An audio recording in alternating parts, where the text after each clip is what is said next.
अब मैया तो लगी काम पे, इधर पूछना मौसी पहुंची कहाँ पढ़ना, कन्हैया के पढ़ने की ओर। और जैसे ही पढ़ने की ओर गई, श्याम सुंदर ने आते हुए देखा तो अपनी आंखें बंद कर ली। अब आंखें बंद करने के बहुत सारे भाव वहां संतों ने बताए हैं, जिनमें से दो चार भाव आइए हम आनंद लेते हैं उनका। एक बार बोल दो राधे राधे, जोर से बोल दो। कल मक्खन ज्यादा खा लिया लग रहा है, गले बैठ गए सबके, इतनी धीरे धीरे बोल रहे हो। कल तो वाकई में चमत्कार हो गया, इतना प्रसाद इतना प्रसाद इतना प्रसाद, अब पूछो मत बे, बांटने वाली तरह परेशान, क्या देवे क्या ना, दो ना पूरा भर जाए। तो ले आपका प्यार था ठाकुर जी के प्रति, आप लोग खूब प्रसाद लेके आए, खूब सेवा सबने की, परिवार ने तो की है, लेकिन आप लोग भी लेके आए, तो भैया ठाकुर जी के प्रति आपका दिल का प्यार था, दिल के भाव थे। एक बार बोलो राधे राधे। हाँ, तो कन्हैया ने अपनी आंखें बंद की हैं। आइए पहला भाव, जैसे भगवान ने सोचा ये पूतना है राक्षसी, और मेरा तो अवतार ही राक्षसों को मारने के लिए, परित्राणाय साधूनाम है ना, विनाशाय च दुष्कृताम, तो मेरा तो अवतार ही इनके मारने के लिए हुआ है। लेकिन जब कोई शुभ काम करते हैं तो पहले क्या करते हैं, गणेश जी का ध्यान करते हैं। तो जैसे भगवान आंख बंद गणेश जी का ध्यान करें, हे गणेश जी महाराज आप मुझे कार्य में सिद्धि प्रदान करना। पहला भाव। दूसरा भाव कि जैसे भगवान ने सोचा मैं हूं ब्रह्म और यह है माया, और यदि मैंने इसे देख लिया तो इसका जो नकली वेश है वो गायब हो जाएगा, असली वेश में आ जाएगा। अब यूं समझो जैसे भगवान है प्रकाश और पूतना है अंधेरा। अब बताओ प्रकाश और अंधेरा क्या एक साथ रह सकता है क्या? कभी नहीं रह सकता। दिन और रात कभी एक साथ नहीं रह सकते, दिन ही रहेगा या फिर रात ही रहेगी। तो भगवान ने इसलिए अपनी आंखें बंद कर ली हैं, कहीं मैंने इसे देख लिया है ना, तो इसका जो नकली वेश बना के सब गायब हो जाएगा, असली वेश प्रकट हो जाएगा। एक और भाव कि जैसे भगवान की आंखें हैं सूर्य और चंद्रमा, जैसे भगवान सोच रहे हैं ये पूतना मुझे मारने आई है, इसे मैं कौन सा लोक प्रदान करूं। इधर भगवान की आंखें सूर्य चंद्रमा, उन्होंने सोचा कहीं भगवान ने इसे हमारा लोक दे दिया तो वहां तो गड़बड़ हो जाएगी, हमारे लोक में दुष्ट राक्षसी बैठेगी आकर के, इसलिए दोनों ने अपने आप को ढक लिया। सूर्य और चंद्रमा ने कहीं हमारा लोक ना दे दे। एक और भाव कि जैसे भगवान श्याम सुंदर ने सोचा कि मैं तो इस गोकुल में आया हूं किस लिए, मीठा मीठा दूध पीने के लिए, लेकिन यहां तो पहले दिन ही जहर पीना पड़ रहा है। तो जहर वाला डिपार्टमेंट तो शंकर जी के पास है। जैसे आंख बंद कर शंकर जी को याद कर रहे हैं, भोलेनाथ जल्दी आओ, ये जहर जहर गटक जाओ, दूध मेरे लिए छोड़ देना है। बोले शंकर भगवान की। एक और भाव कि जैसे भगवान ने सोचा ये पूतना सुंदर वेश बना के आई है, और कहीं मैंने इसके सुंदर वेश को देख लिया और कहीं इसकी सुंदरता मेरे मन को भा गई, फिर मैं इसे मार नहीं पाऊंगा, है ना। जैसे आपके घर में कोई सुंदर चीज है, आप उसे जल्द से नष्ट करना नहीं चाहोगे, तो इसलिए भगवान ने अपनी आंखें बंद कर ली।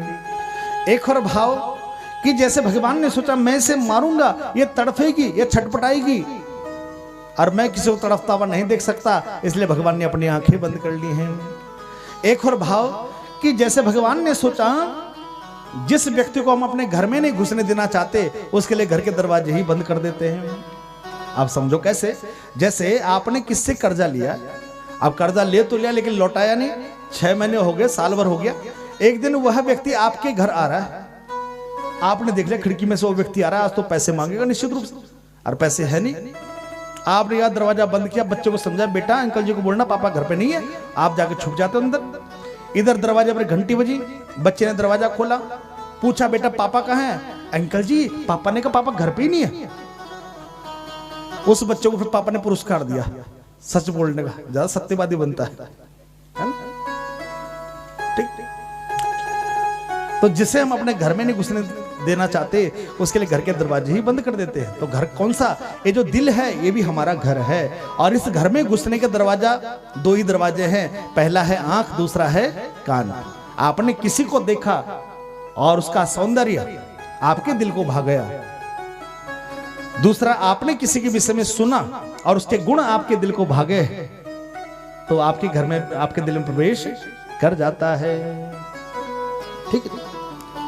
एक और भाव कि जैसे भगवान सोच रहे हैं इस पुत्र ने ऐसा कौन सा पुण्य कर्म किया है कि इसे दूध और जहर पिलाने का सौभाग्य प्राप्त हो रहा है, तो जैसे भगवान आंख बंद करके देख रहे हैं तो ये पता चला ये पूतना कोई और नहीं, ये राजा बलि की पुत्री रत्नमाला है। विवाह हो चुका है लेकिन कोई संतान नहीं है। लेकिन जब बामन भगवान को देखा तो मन में विचार आया, काश ऐसा सुंदर पुत्र मेरा होता, उससे अपनी गोद बिठा के दूध पिलाती। लेकिन जब राजा बलि का सब कुछ छीन लिया तो मन में विचार आया, अरे इस कलमे को दूध नहीं, इसे तो जहर पिलाना चाहिए था, इसने मेरे बाप का सब कुछ छीन लिया। और उसी भाव के कारण वह अगला जन्म पूतना का मिला। आज दूध और जहर पिलाने का सौभाग्य प्राप्त हो रहा है। तो भावो ही विद्यते देवा, देवता भावना में ही निवास करते हैं। ना तो परमात्मा अग्नि में है, न जल में है, न वायु में है, न पत्थर में है, न लकड़ी में है, न सोने में, न चांदी में। लेकिन जहां हमारी भावना जुड़ जाती है वो परब्रह्म वहीं प्रकट हो जाता है। आइए एक छोटी सी कथा का आनंद लेते हैं भक्तमाल से। एक बार बोलो राधे राधे, जोर से बोल दो। नाभादास जी का लिखा हुआ भक्तमाल ग्रंथ एक अद्वितीय ग्रंथ है, बड़ा सुंदर ग्रंथ है और एक से एक भक्तों की चर्चा उसमें आई है। आइए सुनते हैं, एक छोटी सी कथा का आनंद लेते हैं। उसी में से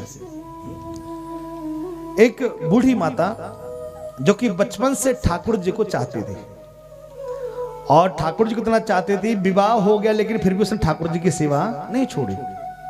यहां तक कि घर में बालक हो गया, बेटा हो गया, बेटे का भी विवाह हो गया, फिर भी उसने ठाकुर जी की सेवा नहीं छोड़ी। बुढ़ापा आ गया, ठाकुर जी की सेवा नहीं छोड़ी। इधर एक बार बूढ़ी माता को अपनी बहन के बेटे के विवाह में जाना पड़ा। अब जैसे ही उसमें बूढ़ी माता रहे चमन बिहार में माता जी, और शादी थी बॉम्बे में, अब बॉम्बे जाना पड़ा। तो बूढ़ी माता ने सोचा बॉम्बे जाना है, अगर ठाकुर जी को साथ लेके जाऊंगी तो शायद इनकी ठीक प्रकार से सेवा नहीं हो पाएगी, क्योंकि रास्ता लंबा है, ट्रेन का सफर लंबा है, 2-3 दिन जाने में लेंगे और फिर वहां शादी का माहौल। तो अब क्या करूं, सोच रही किसको सेवा सौंपूं, किसको सेवा सौंपूं। सोचा कि चलो पड़ोसन को सौंप देती हूँ, लेकिन फिर याद आया पड़ोसन तो किट्टी पार्टी वाली है, वो तो ऊंची ऊंची सैंडल पहन करके बैग टांग करके घूमती फिरेगी, वो कौन सी सेवा करेगी। पड़ोसन के पत्ता साफ। अंत में सोच चलो बहू को सेवा सौंप देती हूँ, लेकिन मेरी बहू भी थोड़ा गांव की रहने वाली है, थोड़ा सा कम पढ़ी लिखी है, उसको तो समझ ही नहीं है, वो बेचारी बहुत सीधी है, वो पत्नी सेवा कर पाएगी नहीं कर पाएगी, और ना समझे, थोड़ा सा नादान है। अंत में उसने निर्णय कर लिया बहू को सेवा सौंप देती हूँ। ठीक, अब बूढ़ी माता जी ने बहू को सारी बात बताई, देख बेटी ये मेरे ठाकुर जी हैं, जैसे मैं रोजाना पूजा करती हूँ ना, तो वैसे तुझे भी सेवा करनी है, प्रातः काल घंटी बजा के उनको उठाना है। ठीक, उसके पश्चात के कपड़े उतार करके फिर उनको गर्म जल से, गुनगुने जल से स्नान कराना है, दूध से, दही से, सहज शक्कर से स्नान कराना है, और फिर इनको गंगा जल से स्नान कराना है। फिर इनको नए नए कपड़े पहनाने हैं, इनको मुकुट पहनाना है, तिलक लगाना है, बांसुरी देनी है, कानों में कुंडल पहनाने हैं। और जब ये तैयार हो जाएं फिर इनको क्या करना है, शीशा दिखाना है, और शीशा देख करके जब ये ठाकुर जी मुस्कुरा दें तब इनको पलने पे रखना है, फिर इनको मक्खन मिश्री का भोग लगाना है। ठीक, इस तरह सेवा करनी है। इधर बूढ़ी माता तो रात की ट्रेन से चली गई, इधर बहू प्रातः काल उठी, घंटी बजाई, उठो लाल अब आंखें खोलो, पानी लाई मुंह धोलो, बीती रात कमल दल फूले, उनके ऊपर भोले झूले। ठीक, घंटी बजा के उठाया ठाकुर जी को, उनके कपड़े उतारे, उनको स्नान कराया, पहले जल से, फिर दूध से, दही से, शक्कर स्नान कराया, उसके पश्चात गंगा जल स्नान कराया, फिर उनको नए नए कपड़े पहनाए, और नए नए कपड़े पहनाकर उनको क्या किया, मुकुट लगाया, तिलक लगाया, कानों में कुंडल पहनाए, बांसुरी दी, और फिर लिख रखा था उसने अपने शब्दों में, बेचारी कम पढ़ी लिखी, पहली दूसरी क्लास पास थी, अपने शब्दों में लिख रखा था। आगे उसने लिखा था कि सासू माँ ने कहा था कि जब ये तैयार हो जाएं ठाकुर जी को शीशा दिखाना है, और जब शीशे में देख के ठाकुर जी मुस्कुरा दें तब उनको पलने में रखना है। अब उसने क्या किया, ठाकुर जी तैयार हो गए, अब शीशा दिखाया, अब शीशा दिखाया लेकिन ठाकुर जी मुस्कुराए नहीं। अब उसको थोड़ा सा कहने लगी, मन में सोचा कि अरे माँ जी ने तो कहा था कि ठाकुर जब मुस्कुराएंगे तब उनको पढ़ने में, लेकिन मुस्कुराए नहीं। अब उस बेचारों को क्या पता पीतल की मूर्ति है, उससे तो ये संदेह था कि शायद माता जी के सामने मुस्कुराते हो, मेरे सामने मुस्कुरा रहे, मेरे सामने तो संकोच कर रही है, शर्मा रहे या कुछ गड़बड़ हो रही नहीं नहाने धुलाने में। उसे ये लगा कुछ नहाने धुलाने गड़बड़ है। उसने क्या कि फिर दोबारा सारा श्रृंगार उतारा, कपड़े उतारे, फिर रात वाले कपड़े पहनाए, फिर थपके देके सुला दिया, सो जा। फिर 10-15 मिनट इंतजार कर, फिर घंटी बजाई, उठो लाल आंखें खोलो, पानी लाए, मुंह हाथ धो लो। फिर दोबारा कपड़े उतारे, फिर दोबारा दूध से शक्कर स्नान कराया, फिर नए कपड़े पहनाए, फिर मुकुट चंदन इत्यादि पहनाया, फिर शीशा दिखाया। इस बार भी ठाकुर जी अब उसे थोड़ा लगने लगा कहीं ना नहाने धोने गड़बड़ हो रही है, कुछ गड़बड़, कुछ ना भूल रही हूं मैं। फिर उसने फिर क्या सारे कपड़े उतारे, फिर रात वाले कपड़े पहनाए, फिर दोबारा थपके देके सुलाया, फिर दोबारा स्नान नए कपड़े पहनाए, फिर तीसरी बार शीशा दिखाया। अब जब तीसरी चौथी बार भी शीशा दिखान ठाकुर जी नहीं मुस्कुराए, अब उसको डर लगने लगा। उसे लगने लगा कि ठाकुर जी मेरी सास के सामने मुस्कुराते होंगे लेकिन मेरे सामने नहीं मुस्कुरा रहे हैं, और कहीं ठाकुर जी मेरी सास से मेरी शिकायत ना कर दें। मेरी सास तो पहले ही खतरनाक है। अब पहले जमाने को होती थी खतरनाक, पहले जमाने की सास बड़ी खतरनाक होती थी, आजकल की तो फ्रेंड बन के रहती है, साथ साथ नहाती है बहू के, आज मेरे यार की शादी है। पहले जमाने नाच के देखे, पहले उसकी टांगे ना तोड़ दी तो बेचारे घर से बाहर निकल सकते थे, है ना। पहले जमाने होती थी खतरनाक, आजकल तो बस फ्रेंड बन के रहती है, उन्हें पता है। पहले जमाने में बहू सोचती थी पता नहीं सास कैसी मिलेगी, और आज के जमाने में सास सोचे पता नहीं बहू कैसी। पहले जमाने सास खतरनाक होती है, आज बहू। आपकी घटना बताओ, हमारे मित्र है वो कहा करते थे व्यास जी, या तो सास चंगी हो नहीं तो उसको फोटो टंगी हो फूल मालाओं से, एक पुराने जमाने की बात। लेकिन अब की बात ऐसी नहीं है। एक गांव में एक बाबा जी भिक्षा मांगने जाया करते थे रोजाना। अब भिक्षा मांगते मांगते वो एक घर पे जाते, और उस घर में एक बूढ़ी माता थी, और बाबा जी भिक्षा मांगने जाते, लेकिन बूढ़ी माता मना कर देती, बाबा है नहीं। बाबा बेचारे आगे चले जाते, लेकिन बाबा जब भी गांव में आते, हर दूसरे दिन आते और भिक्षा मांगने उस द्वार पर जरूर जाते, और जबकि उन्हें पता है कि माता जी मना करेंगे, लेकिन फिर भी जानबूझ के, क्योंकि बाबा जी बड़े पक्के जिद्दी थे, लेकिन बाबा जी थे जिद्दी, लेकिन बूढ़ी माता उनसे भी आगे की चीज थी, वो भी हर बार कहते है नहीं, है नहीं। एक दिन बूढ़ी माता थी नहीं घर पे, बाबा भिक्षा मांगने रास्ते में बाबा जी मिल गए। बाबा जी से पूछा, बाबा जी घर गए थे? ये कहा गया था। घर कुछ मिला? नहीं मिला। क्या हुआ? आपकी बहू ने मना कर दिया। अच्छा, मेरी बहू ने मना कर दिया? चल जरा मेरे घर। वो मना करने वाली होती कौन है? चल मेरे साथ चल बाबा। बाबा जी चल दी, बेचारे बड़े खुश होते हुए, आज तो कुछ लग रहा है माता जी का देने का मूड है लग रहा है। चल दी भैया, और जाते ही बूढ़ी माता तो बहू पर बरस पड़ी। तू कौन होती है मना करने वाली? तू कल की आई छोकरी, तू मना करेगी? है तेरी हिम्मत कैसे मना करने की? अरे बाबा घर पे है, उनका सम्मान करना, और तू मना करेगी? इधर बाबा जी गेट पे खड़े इंतजार कर रहे, झगड़ा निपटे, कुछ मिले, इंतजार कर रहे। इधर भैया सास का टेप रिकॉर्डर चालू, इधर तू करना कौन होती मना करने में? मना करेंगे तो मैं करूंगी। इधर बाबा जी कह रहे, अब माता जी कुछ तो दो। बाबा है नहीं। बताओ भैया, मना करने के लिए बाबा जी को रास्ते में से घसीट के ले गए, चल बाबा घर जाके मैं मना करूंगा। तू कौन होती है मना? तो ऐसी सास होती पहले जमाने की। खैर यहाँ वालों की बात नहीं करो, यहाँ वाले तो बहुत अच्छी है, टेंशन मत लेना। एक बार बोल दो राधे राधे, भाव से बोल दो। तो भैया वो बेचारी बहू स्नान कराई जा रही है, भगवान जब मुस्कुराए नहीं तो उसको टेंशन होने लगी, सासू मां से मेरी शिकायत न कर दें। यहां तक स्नान कराते कराते, नहलाते धुलाते उताते शाम के 5 बज गए। कम से कम 21 बार स्नान करा चुकी। इधर बेचार रोए जा रही है, प्रभु अब तो मुस्कुरा दो भगवान, जब तो मुस्कुरा दो।